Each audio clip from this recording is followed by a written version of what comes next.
예수 나를 오라 하네. 예수 나를 오라 하네. 예수 나를 오라 하네. 어디든지 주를 따라 주와 같이 가려네.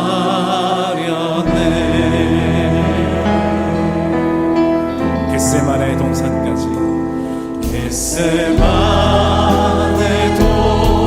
동산까지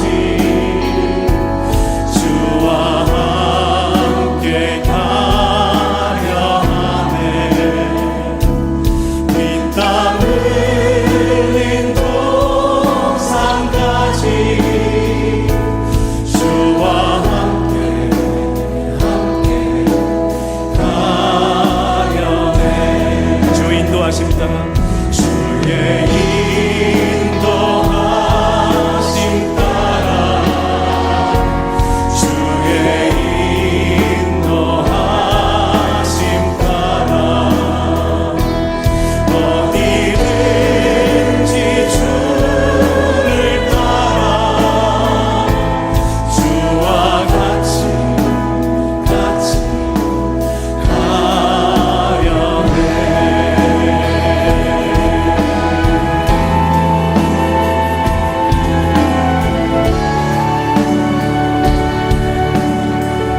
하나실 자리까지 심판하실 자리까지 주와 함께 가려 하네. 심판하실 자리까지 주와 함께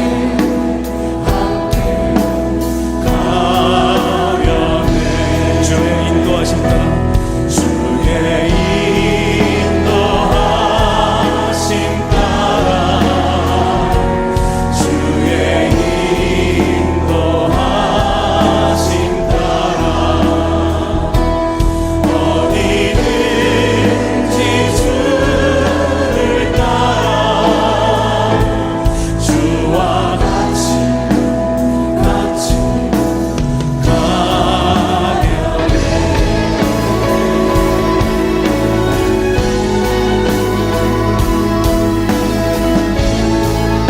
우리를 통치하시는 여호와 우리를 도우십니다. 담대하게 주님만 바라보면서 우리에게 주신 길을 걸어갑시다. 은혜와 영광을 보여주시는 주님을 찬양합니다.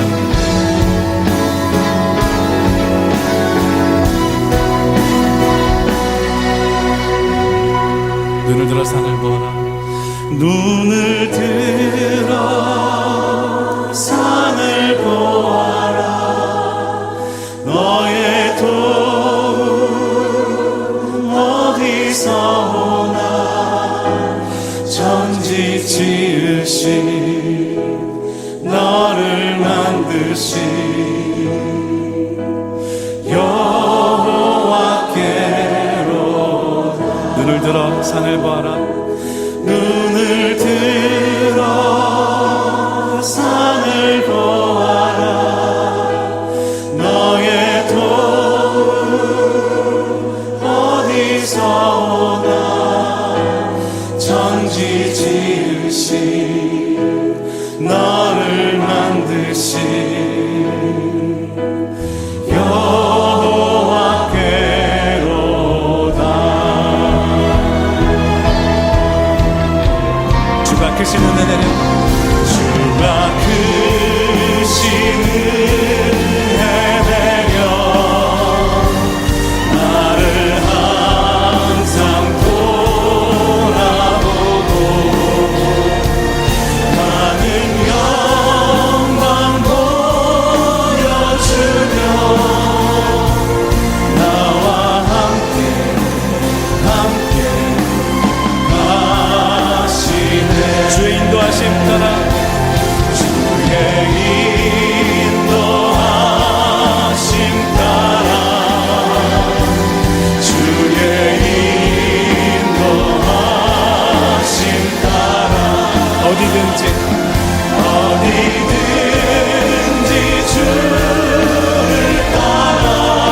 주께 갑니다.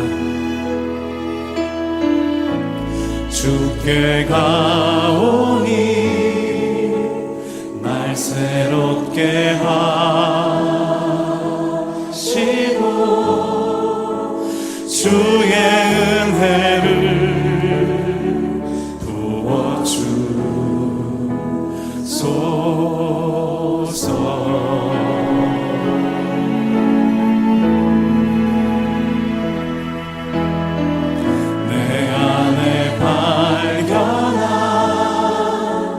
나의 연약함 모두 벗어지리라. 주의 사랑으로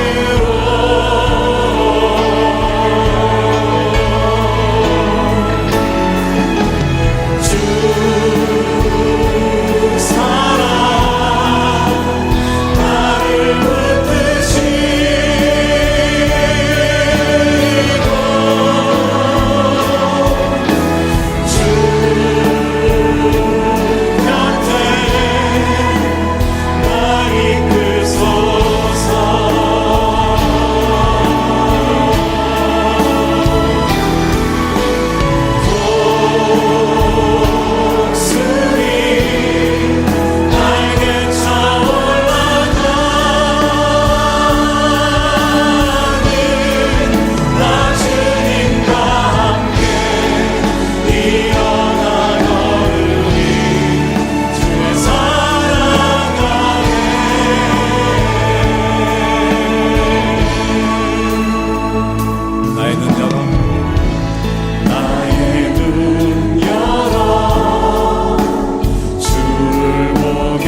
새롭게 하소서. 주의 사랑으로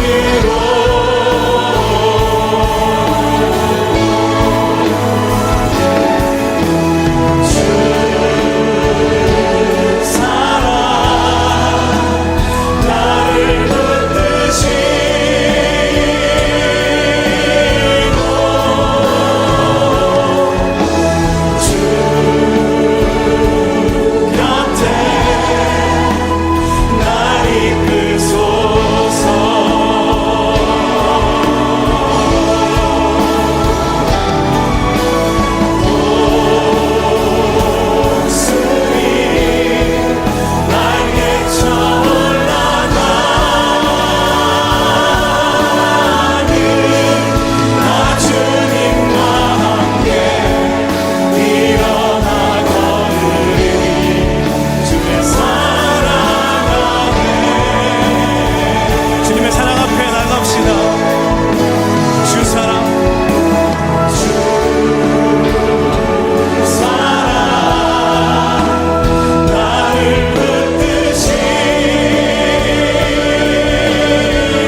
같이 주하게 맞춰 목도 드리심으로 2021년도 9월 첫째 주 우리 더 나은 교회 주일 온라인 예배 주님 앞에 거룩하게 드리도록 하겠습니다.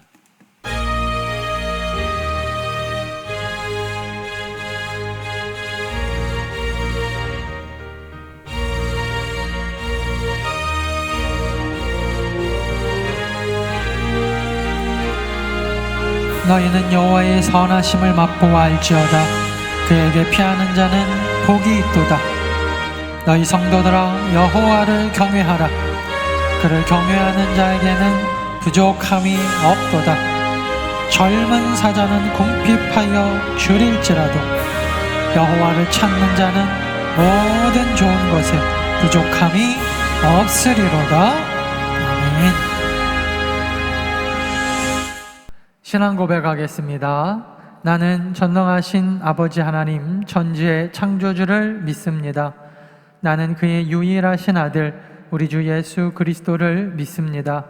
그는 성령으로 잉태되어 동정녀 마리아에게서 나시고 본디오 빌라도에게 고난을 받아 십자가에 못 박혀 죽으시고 장사된 지 사흘 만에 죽은 자 가운데서 다시 살아나셨으며 하늘에 오르시어 전능하신 아버지 하나님 우편에 앉아 계시다가 거기로부터 살아있는 자와 죽은 자를 심판하러 오십니다.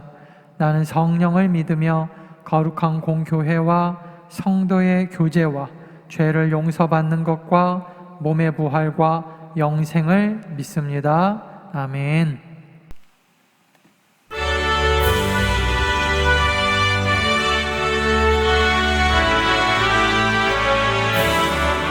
주의 피로 이룬 샘물 참기쁨 얼도다. 구원하는 그 신능력 다 찬송할지라. 찬송하세 주의 보혈 그 샘에 지금 나가 죄의 깊이 빠진 힘없 씻어 밝히며 죄악 세상의 길로 거룩한 길 가는 나의 마음 성전 삼고 주께서 계시는 찬송하세 주의 보혈 그 샘에 지금 나가 죄의 깊이 빠진 힘없 그 피로 씻어 밝히는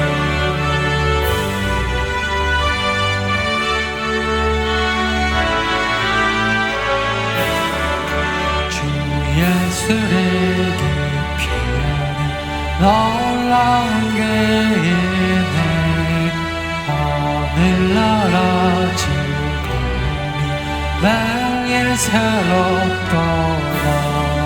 찬송하세 주의 보혈 그 샘에 지금 나가 죄의 깊이 빠진 힘없 그 피로 씻어 밝히는.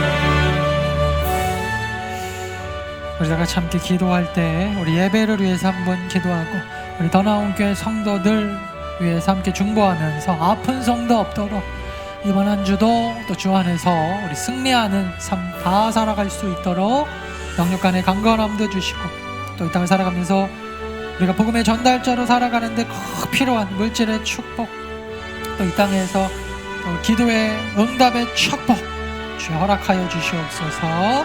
우리 다 같이 한번 기도하고 하나님의 말씀 듣습니다. 다 같이 기도하겠습니다.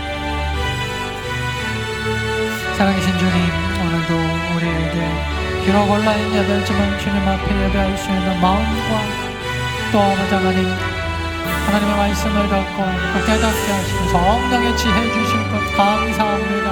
하나님의 말씀 가슴 깊이 새기고 우리의 삶에 연결되어져서 말씀대로 사는 성도들, 말씀으로부터 자라나 우리가 치우치지 않는 믿음의 성도들 다 되어지게 도와주시옵소서. 특별히 아버지 우리 아픈 성도 있습니다. 머리부터 발끝까지 치료와 치유의 능력으로 허락하여 주시고 날마다 주님 안에 주님이 허락하시는 건강의 축복으로 우리가 이 땅에서 예수 그리스도의 부활의 정인 복음의 전달자 부족됨이 없도록 또 이 땅에서 꼭 필요한 대로 만나고 매처럼 이의 물질의 축복의 은혜 기도하는 대로 주 뜻대로 응답받는 우리 복된 성도들 다 되어지게 도와 주시옵소서.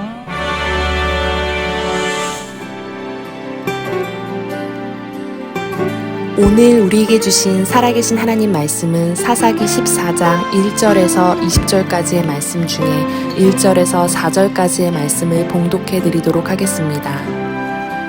삼손이 딥나에 내려가서 거기서 블레셋 사람의 딸들 중에서 한 여자를 보고 올라와서 자기 부모에게 말하여 이르되 내가 딥나에서 블레셋 사람의 딸들 중에서 한 여자를 보았사오니 이제 그를 맞이하여 내 아내로 삼게 하소서 하매 그의 부모가 그에게 이르되 내 형제들의 딸들 중에나 내 백성 중에 어찌 여자가 없어서 내가 할례 받지 아니한 블레셋 사람에게 가서 아내를 맞으려 하느냐 하니 삼손이 그의 아버지에게 이르되 내가 그 여자를 좋아하오니 나를 위하여 그 여자를 데려오소서 하니라. 그때의 블레셋 사람이 이스라엘을 다스린 까닭에 삼손이 틈을 타서 블레셋 사람을 치려 함이었으나 그의 부모는 이 일이 여호와께로부터 나온 것인 줄은 알지 못하였더라.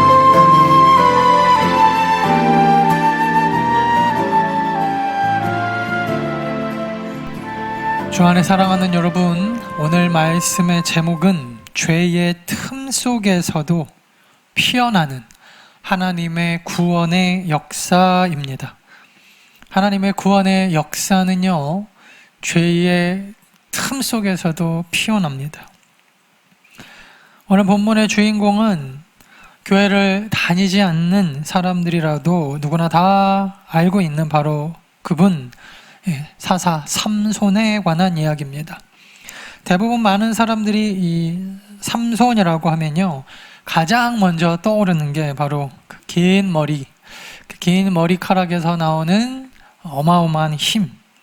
그런데 그 힘을 들릴라라고 하는 그 여자를 잘못 만나서 결국 그 비밀을 다 들켜버리게 되고, 그래서 머리를 다 깎이고 그 당시 이스라엘의 원수의 나라였던 블레셋 사람들한테 두 눈을 뽑히고 또 노예로 전락했다가 마지막에 다시 하나님의 은혜로 이 머리카락이 다시 자라나기 시작할 때쯤에 그 당시 블레셋의 신전이었던 그 다곤 신전에서 하나님 앞에 마지막으로 기도를 하고 내가 이 원수들과 함께 죽기를 원합니다. 그래서 그 다곤 신전의 기둥을 힘으로 무너뜨리고 그들과 함께 생을 마감한 비운의 사사. 이거는 뭐 영화로도 몇 편 제작이 되는 걸로 저는 알고 있습니다. 그래서 사람들이 삼손하면요, 그 유명한 삼손과 들릴라 이야기, 그리고 비참한 삼손의 최후, 그 정도로만 알고 계시는 경우가 많은데, 그 삼손과 들릴라 이야기 바로 앞에 나오는 그 이야기가 오늘 본문의 이야기입니다. 바로 삼손이 들릴라를 만나기 전에 딥나라고 하는 지방에서 만났던 그 딥나의 여인 이야기, 딥나의 여인과의 결혼식 이야기. 뭐 결론적으로는 결혼이 중간에 파토가 났지만, 오늘 본문 사사기 14장의 내용을 요약을 해보면 이렇습니다.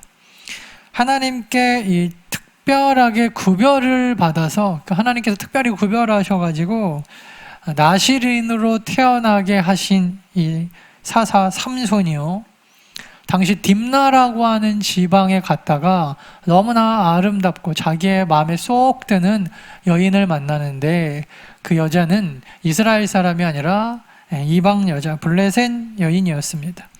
그 이방 여자에게 한눈에 인간적으로, 어떻게 보면 영적인 게 아닙니다, 육적으로 반해서 그 여자와 딥나 여인과 결혼하겠다고 삼손이 부모를 졸라대기 시작합니다. 당연히 여러분, 삼손의 부모는 반대를 했습니다. 삼손의 부모는 이 삼손이 어떻게 태어났는지 알고 있거든요. 천사가 내려와서 삼손이라는 아이가 너네 가정에서 태어날 건데 나실인으로 술도 먹지 못하게 하고 머리도 깎지 않고 그렇게 거룩하게 잘 기르거라. 그리고 내가 그를 이제 사용할 거다. 이렇게 하나님께서 약속해 주셔서 주신 아들인데 느닷없이 이방 여자와 결혼을 하겠다고 하니까 허락할 부모가 없습니다. 이 당시엔 여러분 사사뿐만 아니라 그냥 이스라엘 사람들도 이방 여자와 결혼하는 것은 율법적으로 금지가 되어 있는데, 당시 이스라엘을 영적으로 이끌어야 될 지도자가, 사사가 앞장서서 이방 여인이 이쁘다고, 내 마음에 든다고, 눈에 보기에 좋다고, 그 여자와 결혼하겠다고 그렇게 부모를 졸라대니까 허락할 부모는 없는데, 결국 이 삼손의 고집이 얼마나 센지요. 이 삼손의 고집을 꺾지 못하고 결국 결혼을 이 부모가 허락하고 맙니다. 삼손이요, 여러분, 부모를 모시고 딥나로 이 여자를 보러 갑니다. 결혼 전에 한번 그래도 부모가 만나야겠죠. 그래서 내려가던 중에 혼자 떨어져가지고 딥나의 이 포도원의 근처에 있었는데 아무도 없었어요. 갑자기 혼자 있는 삼손에게 사자가 달려들어서 죽이려고 합니다. 그러니까 삼손에게 갑자기 하나님의 능력이, 힘의 권능이 임하셔가지고 이 힘센 사자를 그냥 맨손으로 찢어 죽입니다. 그리고 이 사실을 아무에게도 말하지 않았어요. 누구도 본 사람도 없고, 당시에 CCTV가 있을 것도 아니고, 그냥 혼자서 이 일을 간직하고 있는데, 그렇게 부모와 딥나 여인과의 1차 만남이 끝나고 이제 돌아가서 결혼식을 준비해서 다시 이제 제대로 결혼식을 올리려고 딥나로 두 번째 오는 날입니다. 당시 여러분 결혼 풍습, 아마도 블레셋의 풍습이었을 수도 있는데, 남자가 여자 집으로 여자를 데리러 가서 일주일 동안 혼인잔치를 벌입니다. 삼손이 얼마나 무시무시해 보였는지 이 혼인잔치에 이 블레셋 사람들이 건장한 남자 30명을 삼손 친구라고 붙여놓습니다. 이거는 같이 놀으라고 붙여준 사람이 아니고 블레셋 사람들이 그 당시에 삼손을 두려워했던 것 같아요. 그래서 삼손의 그 모습을 보고 두려운 나머지 30명의 블레셋 남자 청년을 붙여서 함께 놀게 하는데, 결혼잔치가 무르익어가면서 삼손이 나실인이었지만 결혼식에 어울려서 막 술도 마시고 그들과 어울려 놀고 그렇게 했었겠죠. 자세하게 나와 있지 않지만 나는 나실인이라 거룩합니다, 이렇지는 않았을 것 같아요. 그래서 그 블레셋 사람들과 어울리다가 이제 잔치 분위기가 어느 정도 무르익으니까 삼손이 수수께끼를 내기 시작합니다. 삼손이 결혼식을 하려고 두 번째 딥나에 왔을 때 결혼식장에 바로 오지 않고요, 자기가 그 사자와 싸웠던 그곳에서 사자가 어떻게 됐나 보러 갔었거든요. 그런데 여러분, 놀랍게도 죽은 사자의 시체 안에 꿀벌들이 집을 짓고 거기다가 꿀을 모아놓는 것을 보고, 그것을 보고 삼손이 그 꿀을 가져다가 자기도 먹고 부모님한테도 주고 했어요. 그래서 그거를 가지고 내가 수수께끼를 내야겠다 생각을 하고, 오늘 삼손이 그 잔치에 참여한, 특별히 자기와 함께 지금 결혼잔치를 참여하고 있는 그 30명의 친구들한테 이런 수수께끼를 냅니다. 야, 먹는 자에게서 먹는 것이 나오고, 이게 뭐예요? 사자가 먹는 자잖아요. 뭐든지 다 잡아먹으니까. 사자의 몸속에서 꿀이 나왔다는 얘기죠. 먹는 자에게서 먹는 것이 나오고, 강한 자, 사자죠. 강한 자에게서 단 것이 나왔다. 죽은 사자의 시체에게서 꿀이 나오는 그것을 수수께끼로 냅니다. 이 수수께끼를 맞추는 사람에게는 겉옷과 속을 각 30벌씩 내가 각자 사람들한테 주겠다. 대신에 너희들이 못 맞추면 너희들이 나한테 각각 겉옷과 속옷 30벌씩을 줘야 할 거다. 여러분, 이 수수께끼는 사실은 웬만한 사람이라면 맞힐 만한 그런 일반적인 것은 아니었습니다. 왜냐하면 이것은 삼손이 자기 부모에게도 말하지 않았다라는 기록으로 봐서 삼손 외에는 풀 수 있는 사람이 아무도 없는 아주 그냥 개인적인 삼손의 수수께끼입니다. 당연히 수수께끼를 맞추는 사람은 없었고요. 블레셋 사람들은 화가 났습니다. 여러분, 그 당시의 옷과 지금의 옷값을 비교할 수는 없어요. 지금은 기계로 기성복이 쏟아져 나오는 시대고, 그 당시에는 여러분 옷 한 벌 만들려면 장인이 며칠을 꼬박 밤새서 한 땀 한 땀, 말 그대로 정말 한 땀 한 땀 수놓아서 만들어야 되는 때 아닙니까? 그래서 여러분, 예수님 시대 때까지 이 옷이라고 하는 거는요, 사람들이 그냥 평생 가지고 가는, 그냥 성인이 된 이후로 몇 벌 갖지 못하는 혼수 용품 중에 하나입니다. 이거를 여러분 30벌을 마련한다라고 하는 것은 웬만한 부자가 아니고서는 불가능했을 겁니다. 블레셋 사람들은 잔치가 일주일이면 끝나가는데 맞추지를 못하니까 화가 나기 시작했습니다. 이게 보통 큰 금액이 아니거든요. 그래서 결국 이 블레셋 사람들이 삼손의 아내가 될 딥나 여인을 협박하기 시작합니다. 네가 답을 알아와라. 네가 남편을 꼬셔서 답을 알아내지 못하면 너네 집안, 네 아버지 집을 불살라 버리겠다. 그때부터 겁이 나기 시작하니 삼손의 아내들, 이 딥나의 여인이요, 밤낮 삼손에게 수수께끼에 답을 알려달라고, 답을 안 알려주면 나를 사랑하지 않는 거라고 계속 협박을 합니다. 똑같이 바가지를 긁는 것이죠. 여러분, 삼손이 자기 부모에게도 말하지 않았는데 자기 아내가 너무너무 자기를 밤낮으로 피곤하게 하니까 삼손이 하여튼 이런 부분에 여자한테 아주 약했던 것 같아요. 뒤에 보면 여러분, 들릴라를 만나고서도 똑같은 실수를 계속 반복하는데, 사람이요 여러분, 어느 한 부분이 약하면 그 부분을 가지고 사탄은 집요하게 계속 공격합니다. 그래서 넘어질 때까지 공격해요. 제가 우리 더나온교회 성도님들한테 늘 그 도전 드리는 게 그거죠. 시험의 수준을 높이라. 시험의 수준을. 언제까지 여러분 주일날 예배 참석, 11조, 헌금 드리고 교회에서 섬기고 헌신하고 봉사하는 거 가지고 시험 들면요, 더 큰 하나님의 역사를 우리가 맡을 수가 없다 그랬어요. 주에 일하는데 여러분 힘든 일이 얼마나 많이 있는데요. 그래서 시험의 수준이 높아야 되는데, 삼손은 이 여자의 시험을 죽을 때까지 못 넘어갔던 사람입니다. 그래서 이 딥나의 여자가 맘먹고 아침부터 저녁까지 막 울면서 나를 안 사랑하냐고, 나를 사랑하면 어떻게 이럴 수가 있냐고 바가지를 긁어대기니까 여러분, 삼손이요 당해낼 재간이 없어요. 결국 자기 아내에게 답을 알려주게 되었고, 이 블레셋 여자가 쪼르르 가서 그 답의 내용을 죽은 사자의 시체에게서 꿀이 나왔다 이렇게 얘기를 했겠죠. 그 블레셋 사람들한테 답을 말해주니 삼손이 낸 수수께끼의 그 답을 이 블레셋 사람들이 맞춥니다. 삼손이 여러분 그 수수께끼를 낸 걸 히브리 원어를 보면요, 세 글자씩 이렇게 두 행에 반복적으로 어떻게 보면 좀 시를 쓰듯이 강한 자에게서 먹을 것이 나오고, 많이 먹는 자에게서 먹을 것이 나오고, 강한 자에게서 단 것이 나오고, 이렇게 시적인 운율이 있게 여러분 문제를 냈거든요. 그랬더니 여러분 블레셋 사람들도요 그 은율 그대로 맞받아쳐서 무엇이 꿀보다 달겠으며 무엇이 사자보다 강하겠느냐, 똑같이 여러분 되갚아줍니다.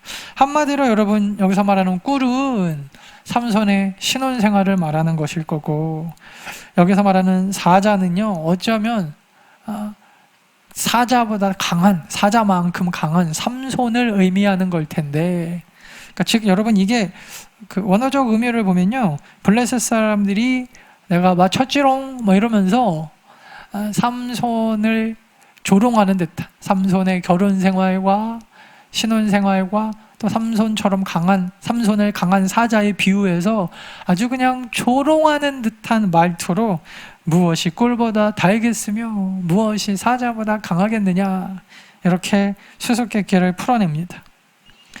화가 난 삼손이 생각해보니 세상에 이 일을 아는 사람은 자기 혼자밖에 없고, 또 자기가 이 답을 얘기해 준 사람은 자기 아내밖에 없는데, 누가 봐도 자기 아내가 가갖고 쪼르르 가서 말해준 거거든요. 그러니까 합리적인 의심이죠. 너희들이 내 아내를 꼬셔서 답을 알아냈구나. 아니, 답을 알아내라고 이 여자를 협박했구나. 그래서 너무나 화가 나가지고요, 자기 부인을 데리고 오지도 않고 그냥 그 장인어른 집에 그대로 두고 나와버립니다. 그리고 그 당시 여러분, 블레셋 민족의 또 다른 지역이었던 아스글론이라고 하는 블레셋의 지방으로 가서 거기서 블레셋 사람, 아스글론 사람 30명을 쳐 죽이고 그 옷을 다 벗겨가지고 수수께 깊은 사람들한테 나눠주고, 그리고 자기와 결혼할 그 딥나의 여자는요 그대로 두고 자기 고향집, 아버지의 집으로 돌아와 버립니다. 이게 여러분 오늘 본문에 나오는 삼손 이야기의 대략적인 내용입니다. 오늘 본문에 나오는 이 삼손의 이야기를 읽고 있으면 왠지 좀 마음도 불편해지고 우리 안에 몇 가지 좀 궁금점이 생기기 시작합니다. 첫 번째가 이거죠. 신앙인으로서의 상식으로는 이런 게 있잖아요. 적어도 하나님께서 어떤 사사를 사용하실 때 보면 기드온도 그랬고 입다도 그랬고 완벽할 수는 없지만 그래도 오늘 삼손처럼 이렇게까지 바닥은 아니었거든요. 그러니까 능력은 없어도 적어도 좀 하나님은 거룩한 사람을 세워서 사용하시던지, 거룩하지 못하면 거룩하게 만드신 다음에 하나님이 사용하실 것 같은데, 삼손은요 생각해보면은 하나님께서 그 삼손이 태어나기 전부터 선택하셔가지고 나실인으로 구별하시고, 그리고 먹을 거, 또 머리를 자르는 것까지 다 하나님께서 하나하나 아주 디테일하게 금할 거를 다 금하면서 구별하셔서 키워주셨는데, 근데 그런 사사라고 하기에는 오늘 너무나 인간적이고 연약한 모습으로, 이거는 거의 사사가 아닌 사람도 이 정도는 살지 않을 것 같은 그런 좀 막가파의 인생을 사는 것처럼 보입니다. 사사라고 하면, 나실일이라면 당연하게 마시지 말아야 될 술도 분위기상 막 마시면서 잔치를 벌인 것 같고, 시체 같은 거 여러분 사실은 만지면 안 되거든요, 나실이는. 그런데 그 사자 죽이고 거기서 난 꿀 갖다가 손으로 떠서 먹고, 또 여자라 그러면 사족을 못 쓰죠. 부모 말도 안 듣고 이방 여자와 결혼한다고 떼쓰고. 한마디로 여러분, 거룩한 삶하고는 아주 거리가 먼 이 타락한 사사의 대표적인 사람이 삼손인데, 하나님은 이러한 삼손도 그냥 한번 선택하셨으니까 사용하시는 건가? 또 다른 의문은요, 삼손을 사용하는 데 있어서 하나님께서 꼭 일부러 삼손을 타락시키셔서 하나님께서 그 삼손의 타락을 사용하셔서 블레셋 사람을 심판하시는 것 같은 모습. 뭐야? 그러면은 삼손이 타락한 것도 하나님 때문에 저렇게 타락한 건가? 이게 여러분 그 소위 말하는 가룟 유다의 딜레마죠. 가룟 유다의 딜레마. 뭐예요? 가룟 유다의 배신이 아니었으면 예수님이 십자가를 지실 수 없는데, 그렇다면 가룟 유다도 하나님이 사용하셨으니까 죄가 아닌 것입니까? 그게 가룟 유다의 딜레마예요. 여러분, 그래서 여러분 우리는 이 죄의 방법을 가지고 구원의 역사를 이루시는 하나님의 모습을 보면서, 그럼 뭐야? 죄를 지어도 된다는 얘기인가? 아니, 오히려 하나님이 우리를 죄악된 모습으로 몰고 가셔갖고 삼손을 타락하게 하셔갖고 블레셋 심판하시는 것처럼, 그렇게 죄를 지어도 그러면 하나님께서 사용하시니까 죄가 아니라는 건가? 여러분, 이런 의문을 가지게 됩니다. 제가 예전에 좀 공부하러 다녔던 한 선교단체에 굉장히 유명한 찬양 인도자 리더 간사님이 계셨어요. 근데 나중에 제가 그곳에서 공부를 마칠 때쯤에 알게 됐는데, 그렇게 여러분 유명한 찬양 그 리더였던 그 남자 간사님과 그 바로 옆에서 함께 찬양을 인도하고 도와주던 여자 자매가 불륜 관계였다라는 것입니다. 한마디로 이 자매는 결혼하지 않은 처녀였고요.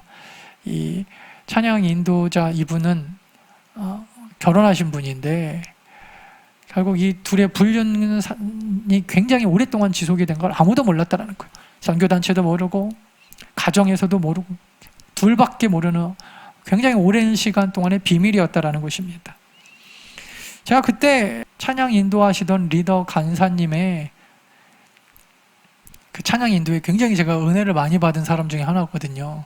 근데 함께 그때 예배 드리면서 은혜 받던 우리 친구들, 함께 그 훈련받던 사람들하고 그런 얘기를 했던 기억이 나요.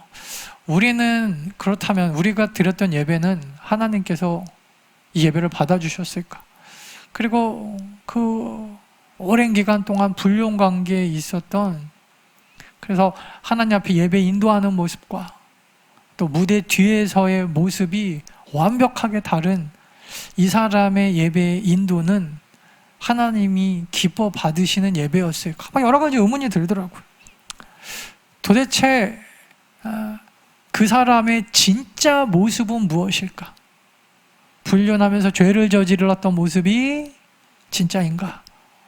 하나님 앞에 정말 눈물을 흘리면서 매주 예배 인도를 했던 그 찬양 리더의 모습이 진짜인가?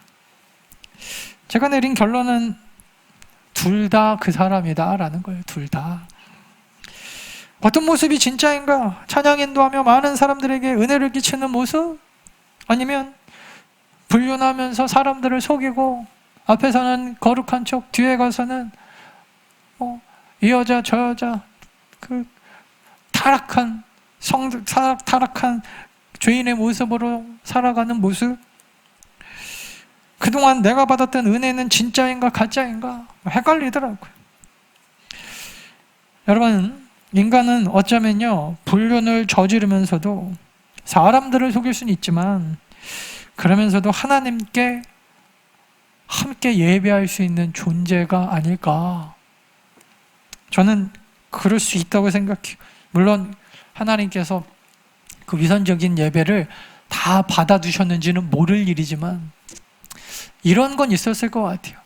그 연약한 모습 가운데서도 하나님 앞에 예배 드릴 때만큼은 늘 괴롭고 답답하고 자기의 죄악된 모습을 해결하지 못하는 모습을 통하여서 하나님 앞에 회개하며 나왔던 모습은 저는 그래도 참이라고 믿고 싶습니다. 그가 드리는 그가 인도했던 모든 예배가 다 거짓이라고 말할 수 없는 이유.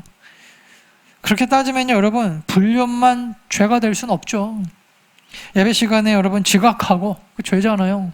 집중하지 못하고, 딴 생각하고, 졸고, 하나님 보시기엔 여러분, 불륜의 죄나 예배에 집중하지 못하고, 예배보다 더 세상에 기대 있는 모습이나, 둘 다 똑같은 죄일 뿐인데, 삼손이 여자를 밝히고, 거룩하고 율법적으로 완벽하게 살지는 못했다고 해서 그가 사사로서 행했던 모든 행위가 다 부정될 수는 없다라는 거예요.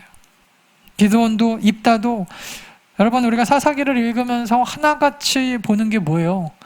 저런 사람도 쓰시고 저런 사람도 하나님이 사사로 세우시는구나.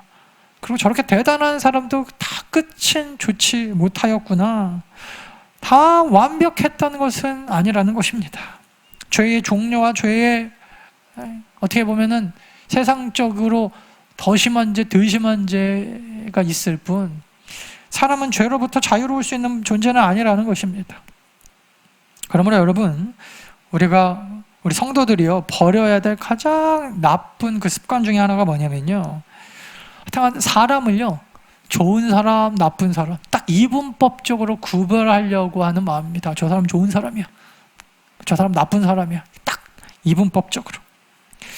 제가 예전에 만난 어떤 집사님은요 시어머니가 함께 같은 교회를 다니는데 이 시어머니가 뭐 제자 훈련도 받고 굉장히 그 교회에서는 영향력 끼치는, 또 당시에 공부도 많이 하셔가지고요, 또 말씀도 되게 조곤조곤 하시는, 그 당시에 그 우리나라 제일 유명한 그 여대 나온 그런 권사님이셨어요. 시어머니가.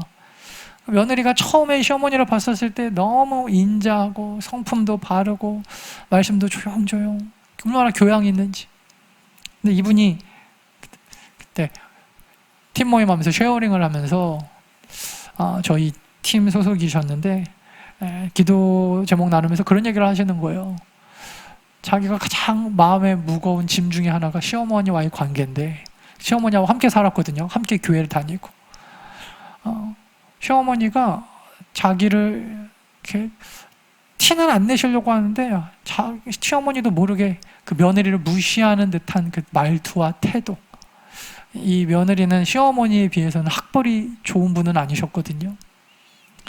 근데 교회에서 그런 어려움에 대해서 조금이라도 얘기를 꺼내면 그 교회 교인들이 네가 더 잘해야 된다, 너희 시어머니 같은 분 없다, 그렇게 인격적으로 그렇게 말씀도 그렇게 부드럽게 하시는 그런 시어머니 우리나라에 없다. 원래 며느리하고 시어머니의 관계는 다 그런 건데 네가 진짜 끔찍한 시어머니 안 만나봐서 그런다. 사람들이 맨날 그런 얘기만 하지 자기 말을 아무도 들어주지 않더라는 거예요. 어느 날은 설거지를 하고 있는데 뭔가 뒤에서 느낌이 이상해서 돌아보면 집에서 큰 챙이 큰 그 여자들 모자 있잖아요. 그거를 쓰고 이렇게 째려보면서 자기를 이렇게 보고 있다라는 거예요. 그게 얼마나 사람을 주눅들게 무서운지 모르겠다라는 거예요. 아무 말도 안 하고 특별히 뭐 화를 내거나 욕을 하는 것도 아닌데 자기는 시어머니 때문에 너무 힘이 듭니다. 제가 그 얘기를 듣고요, 참 이게 좋은 사람 나쁜 사람이라고 하는 것이 무엇인가. 결국 여러분, 사람은요, 내가 나한테 잘해주고 내가 좋으면 좋은 사람, 그죠? 아무리 세상이 악하고 손가락질하는 사람도요, 그 사람 자녀들한테 물어보십시오. 우리 아빠는 우리 자식들한테만큼은 정말 100점짜리 아빠입니다. 다 그래요. 우리는 저거 죽여야 된다, 저런 거 살아서 뭐하냐 하는 사람들도 때로는 그들의 가족에게만큼은 내 사랑하는 아들이었고, 우리 가족한테는 끔찍하게 잘하는 우리 딸이었고, 막 이런다니까요. 결국 여러분, 사람은요, 좋고 나쁨으로 나눌 수 없는 존재입니다. 삼손은 좋은 사사입니까? 삼손 같은 사사는 나쁜 사사인데 어떻게 하나님께서 이런 일을 하십니까? 이렇게 여러분 이분법적으로 나눌 수 없다는 것입니다. 모든 사람들은 누구나 다 그 속 안에 거룩한 모습과 그렇지 않은 모습이 공존합니다. 거룩하지 않은 내용이 다를 뿐, 사실 우리는 완벽하게 의인일 수 없기 때문에, 그래서 여러분, 사도 바울은 로마서 3장 10절에서 기록된 바 의인은 없나니 하나도 없으며 깨닫는 자도 없고 하나님을 찾는 자도 없고 다 치우쳐 함께 무익하게 되고 선을 행하는 자는 없나니 하나도 없도다.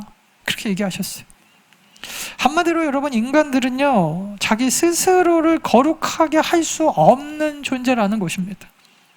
사탄은 이것을 가지고 우리를 자꾸 속입니다. 인간들을 속입니다. 네 스스로 거룩하게 될 수 있어, 노력하면 돼. 죄를 안 지으려고 노력하고, 죄를 지었으면 죄 지은 것보다 더 많이 착한 일을 하고, 그것도 안 되면은 속세를 끊고 산속에 들어가가지고 사람들을 안 만나면 되고, 나를 죄악된 곳으로 이끌어가는 것들하고 접촉을 안 하면 되고, 그렇게 도를 닦고 깨달음을 얻으면 너도 하나님처럼 될 수 있어. 네 죄는 네가 스스로 끊을 수 있어. 이렇게 여러분 속이는데, 그래서 여러분, 인간 안에 있는 이 종교적 열심으로 우리가 구원받을 수 있느냐? 없어요. 없습니다. 인간들은 스스로 노력을 통해 거룩할 수도, 스스로 구원에 이를 수도 없는 전적으로 타락하고 전적으로 무능한 존재들이기 때문입니다. 그 아무리 여러분 대단한 무슨 다윗 같은 사람도, 모세 같은 사람도 그들이 완벽했느냐? 아니요. 모세는 살인자였잖아요. 다윗 말할 것도 없죠. 그러므로 여러분, 우리가 신앙생활을 하며 집중해야 되는 게 뭡니까? 죄에 대해서 자꾸 여러분 묵상하는 거는요, 제가 보니까 바람직한 신앙인의 태도가 아니에요. 어떻게 하면 죄를 안 지을까 고민할 시간에, 죄의 지배에서 벗어나려고 말버둥칠 시간에 저는요, 겸손하게 예수 그리스도의 은혜의 지배 속으로 들어가라, 저는 이렇게 좀 도전하고 싶어요. 죄가 별거 아니라는 얘기가 아닙니다. 죄를 지어도 된다는 게 아니라, 죄를 안 지으려고 안 지을 수가 없으면 우리가 여러분이 죄에 대한 사슬을 어떻게 끊을 수 있는가? 은혜로 들어가시면 돼요. 복음으로 들어가시면 돼요. 예수 그리스도의 십자가를 붙잡으면 되더라는 거예요. 오히려 예수 그리스도의 십자가를 붙잡고 거룩하게 살기 위하여 하나님 앞에 정말 눈물로 날마다 회개하고 십자가 붙잡고 복음 안에서 살아가면 복음이 이 모든 죄에서 우리를 이렇게 자유를 주시는 것이지, 오히려 그러므로 죄로부터 계속해서 복음이 죄로부터 우리를 멀게 하는 것이지 우리의 힘과 노력으로 이것을 가능하게 하는 것은 아니라는 거예요. 죄는 우리가 노력한다고 해서 짓지 않을 수 있는 게 아니기 때문에 우리가 의지해야 될 것은 복음이요, 우리가 의지해야 될 분은 성령님이고, 성령님을 의지해서 복음과 은혜에 집중하게 되면 자연스럽게 죄에 대해서도 멀어지더라. 그게 여러분 뭐예요? 그게 예수 그리스도가 이야기하신 복음이라는 거. 이게 복음이에요. 복음. 사도 바울이 계속해서 얘기하고 있는 복음이 그거예요. 죄에 집중하지 말고 하나님의 구원의 역사, 예수 그리스도 십자가 보혈의 능력, 복음, 그것으로 우리가 구원받을 수 있다라는 것입니다. 두 번째는요, 여러분, 사람들이 또 이런 착각을 합니다. 뭐야 그럼? 어차피 다 죄인이니까 그럼 막 살아도 된다는 건가? 어차피 노력한다고 되는 게 아니면, 그러면 뭐 하나님께서 그런 죄인들도 사용하신다면, 아니 오히려 오늘 삼손을 보니까 이 삼손이 여러분 어디에 약했어요? 여자한테 약한 이 모습을 통하여서 하나님께서 블레셋을 심판하시기 위하여 준비하시는 거니까, 아, 죄는 지어도 되는 거구나. 그게 아니라는 거죠. 오늘 말씀 여러분 4절을 보면요, 하나님께서 틈을 타서 블레셋을 치려고 준비하고 계신다. 삼손은 그냥 자기가 여자의 눈이 멀어서 그 여자와 결혼하는 것이지만 실제로 여러분 그 여자와 결혼이 성사됐습니까? 안 됐어요. 오히려 여러분 그 결혼을 통하여 삼손과 블레셋은 이 뒤에 보면 나오지만 계속해서 원수지간이 됩니다. 그러니까 내 눈에 보기 좋아서 나는 그냥 이 여자가 좋아서 결혼하려고 한 것뿐인데 하나님께서 오히려 그것을 막으시고 블레셋과 결혼하려고 하는 삼손을 원수지간으로 만들어 버리신다니까요, 하나님이. 그래서 블레셋을 삼손을 통하여 심판하시는데, 이걸 오늘 보면 성경에 뭐라고 표현되어 있냐면 하나님께서 틈을 보신다, 틈을 보신다, 이렇게 되어 있어요. 이 또한 여러분 로마서 3장에 잘 설명되어 있는데요, 로마서 3장 7절에 보면요, 사람들 중에는 내가 거짓말을 하여 그 때문에 하나님의 참되심이 드러나면 오히려 하나님 앞에 영광이 되는데 왜 내가 죄인 취급을 받아야 됩니까? 그렇게 우기는 사람도 있을 것입니다. 이것은 마치 선한 결과를 얻기 위해 악을 행하자라고 말하는 것과 같은데, 사람들은 우리가 그렇게 가르친다고 우리에게 비난을 하고 다니는데, 그러나 그런 사람들은 중죄를 받을 것입니다. 그 얘기가 아닙니다. 한마디로 일부러 하나님이 삼손을 여자에게 눈만 타락자로 막 몰고 가셔가지고 블레셋의 심판의 도구로 사용하시는 게 아니다라는 거예요. 하나님께서는 여러분 사람을 일부러 악하게 만드셔서 그것을 통해 하나님의 역사를 이루시는 분이 아니에요. 분명히 아십시오. 하나님께서는 인간들에게 자유의지를 주셨는데, 인간들은 하나님께서 주신 이 자유의지를 가지고요, 죄를 선택할 수도 있고 하나님의 뜻이 뭐예요? 선을 선택할 수도 있습니다. 여러분, 죄에 대해서 이해하실 때 제가 관역을 생각하라 그랬죠. 이 관역의 화살, 우리 이번에 양궁 굉장히 잘했잖아요, 올림픽 때. 화살이 날아가서 관역에 딱 정확하게 꽂히는 것을 선이라고 합니다. 하나님의 뜻에 관역이 딱 꽂히는 거. 근데 여러분, 죄가 뭐냐면요, 화살이 날아가서 하나님의 뜻에 이르지 못하거나 뚫고 지나가거나 비껴나가거나, 이걸 우리는 죄라고 합니다.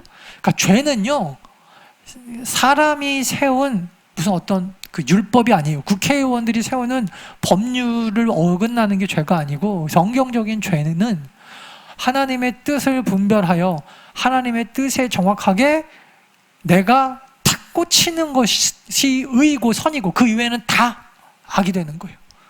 그래서 여러분, 좀 위험한 얘기이지만 다윗이 골리앗을 죽인 것이 하나님께서 살인죄라고 말하지 않는 이유가 뭐예요? 골리앗과 싸워서 이기는 것이 하나님의 뜻이었기 때문입니다. 그러면 그게 선이 되는 거예요, 선. 그러니까 여러분, 하나님께서 살인을 기뻐하시지 않기 때문에 살인이 죄가 되는 거지, 살인이라고 하는 게 원래 죄로 있고, 그래서 하나님이 죄를 짓지 말라고 하시는 게 아니라는 거예요. 무엇이 죄가 되려면 하나님의 뜻에서 벗어나서 하나님이 싫어하시면 그건 다 죄가 됩니다. 이걸 꼭 기억하셔야 돼요. 그런데 여러분, 인간들이 그 자유의지를 가지고 하나님이 기뻐하시지 않는 뜻, 선악과를 따먹고, 그래서 죄의 지배 아래 놓이게 되었습니다. 그런데 여러분, 놀랍게도 하나님께서 오히려 인간들의 이 죄의 그 틈바구니 속에서도 오늘 본문에 보니까 뭐예요? 하나님이 계획하신 구원의 역사를 이루어가고 계시더라는 겁니다. 이게 놀라운 거죠.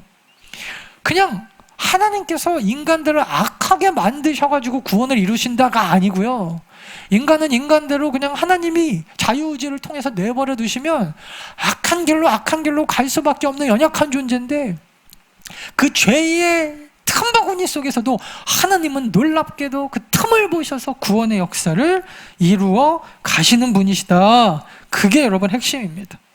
즉, 죄를 사용하신다기보다 타락한 인간들, 심지어 여러분 하나님의 뜻을 이루어드려야 될 사사조차도 오늘 본문에 보니까 이방 문화, 블레셋의 문화에 철저하게 물들어서 자기가 지금 살고 있는 그 삶이 죄인지 아닌지 아마 삼손은 지금 구별도 못하는 것 같아요. 그만큼 막 타락해 있고, 성적으로도 타락해 있고, 뭐 이렇게 생각할지 몰라요.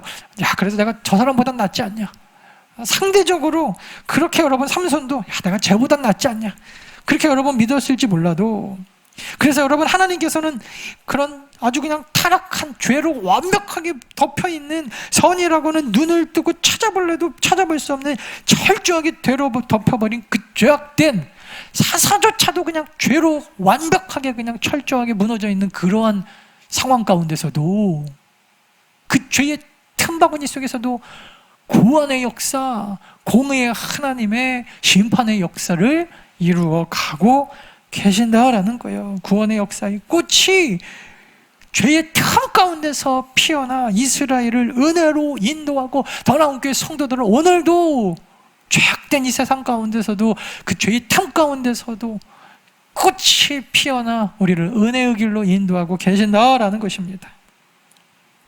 말씀을 마치겠습니다. 사랑하는 여러분, 오늘 딥나 여인이요, 삼손에게 수수께끼의 답을 얻어내는 과정을 보십시오.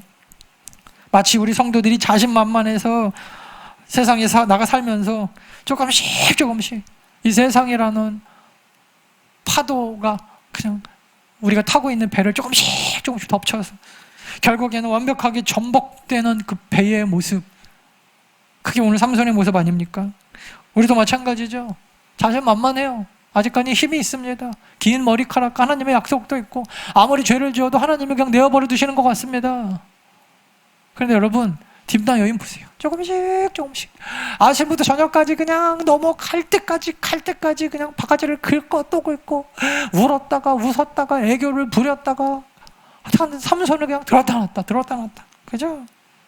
그러니까 우리가 걸려 넘어질 때까지 삼손이 하여튼간 이 수수께끼 대답을 하지 않고는 견딜 수 없게 함께 죄를 짓자고 눈물로, 애교로, 돈으로, 세상적 보상으로 어떻게든 성도들 입에서 수수께끼 정답을 말하지 않을 수 없게 유혹한다.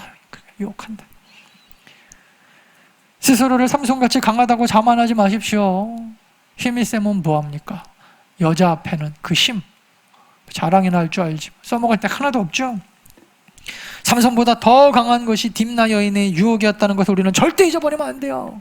우리들의 믿음보다 사탄의 유혹에 어떻게 보면 그 지혜 아닌 지혜, 사탄의 지혜가 우리들의 그 믿음의 결단보다 훨씬 더 강할 수 있다니까요. 정신 바짝 차려야 됩니다. 사랑하는 여러분, 왜 예수님이 이 땅에 오셨습니까? 왜 예수님이 십자가 달리셨어? 그 모진 고통 다 당하신 겁니까? 우리가 연약하기 때문입니다. 우리 힘으로는 도저히 죄의 유혹을 이길 수 없기 때문에 삼손같이 강한 사람도 하나도 약해 보이는 딥나 여인의 유혹에 아침부터 저녁까지 유혹당하니까 넘어지잖아요. 무능력한 노예가 되어버리고 세상에게 눈 뽑히고, 그게 여러분 믿음이 강하다고 자부하는 어쩌면 삼손과 같은 우리들의 어리석은 모습일지 모른다라는 거예요. 그래도 여러분, 우리 안에 있는 소망이 무엇이에요? 우리는 약하지만 죄로 이 모든 세상이 다 덮여서 무슨 대한민국이 곧 망할 것 같고 한국교회가 곧 끝장날 것 같고 바람 앞에 촛불처럼 흔들리는 것처럼 보이는데, 우리가 믿는 소망이 무엇입니까? 제 아무리 여러분 세상이 곧 망할 것처럼 악하게 보여도요, 그 악한 죄의 틈바구니 속에서도 하나님께서 우리 더 나은 교회 성도들을 구원하시기 위한 그 구원의 역사의 꽃은 아주 향기를 내면서 오늘도 그 틈바구니를 뚫고 생명력 강하게 피어나고 있다라는 거예요. 죄의 틈을 보시며 구원의 역사를 이루시는 하나님, 오늘도 그 하나님 붙잡고 하나님 앞에 납작 엎드려서 또 믿음으로 승리하는 더 나은 성도들 다 되어지시기를 간절히 축원합니다.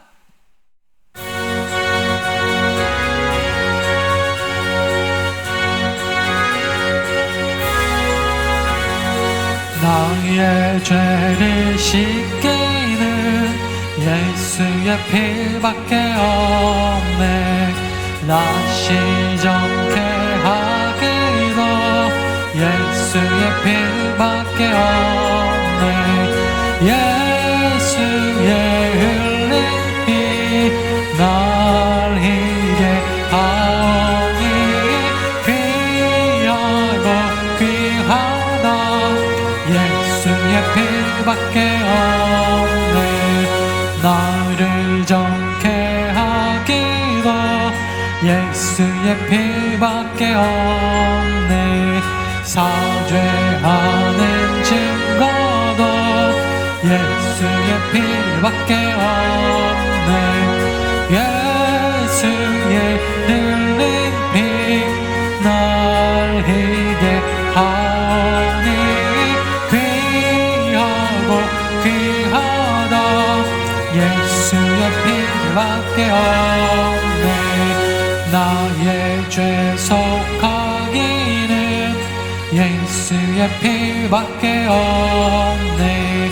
나는 것 없으니 예수의 피밖에 없네. 예수의 흘린 피 날 희게 하오니 귀하고 귀하다. 예수의 피밖에 없네. 평안함과 소망은 예수의 피밖에 없네. 나의 의는 이것뿐 예수의 피밖에 없네. 예수의 흘린 피 날 희게 하오니 귀하고 귀하다. 예수의 피밖에 없네.